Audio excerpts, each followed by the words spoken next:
మంత్రి తుమ్మల నాగేశ్వరరావు మీడియాతో మాట్లాడుతున్నారు. లైవ్ లో చూద్దాం.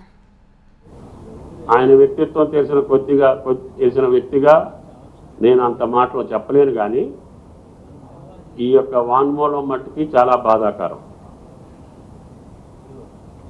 సబ్ కమిటీ రిఫరెన్స్ వేరు, దాని యొక్క రికమెండేషన్స్ వేరు.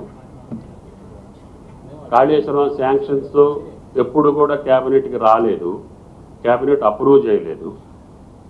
మేము ఇచ్చినటువంటి మిగతా ప్రాజెక్టులో ఇచ్చినటువంటి సజెషన్స్కే క్యాబినెట్కి వచ్చింది తప్ప కాళేశ్వరం నిర్మాణానికి సంబంధించి మేము రిపోర్ట్ ఇవ్వలేదు సబ్ కమిటీలో. ఆ టర్మ్స్ ఆఫ్ రెఫరెన్స్లో అది కూడా లేదు అసలు వాస్తవంగా. అప్పటి ప్రాణహిత మీద మీ ఆలోచన చెప్పమని చెప్పారు, అప్పుడు దేవాదుల మీద ఈ పనులు పూర్తి చేయాలంటే మీ ఆలోచన చెప్పమని చెప్పారు. అప్పటి ఫ్లడ్ ఫ్లో కెనాల్, అదేవిధంగా కాంతాలపల్లి, ఇప్పుడు తుపాకులగూడెం, సమ్మక్క సారక్క, ఆ ప్రాజెక్టుల మీద మా అభిప్రాయాలు, మిగిలిపోయిన పనులు ఏ రకంగా చేస్తే బాగుంటుందో డిపార్ట్మెంట్ని క్షుణ్ణంగా పరిశీలించిన తర్వాత మేము రికమెండేషన్స్ ఇచ్చాం. ఆ సబ్ కమిటీకేనో దీనికి లంకె పెట్టి దాన్ని తుమ్మల నాగేశ్వరరావు గారు కూడా సంతకం పెట్టారని చెప్పి బీఆర్ఎస్ నాయకులు చెప్పడం హాస్యాస్పదంగా ఉంది. అందుకనే ఆ పార్టీ పెద్దలు కూడా విజ్ఞప్తి చేస్తున్నాం.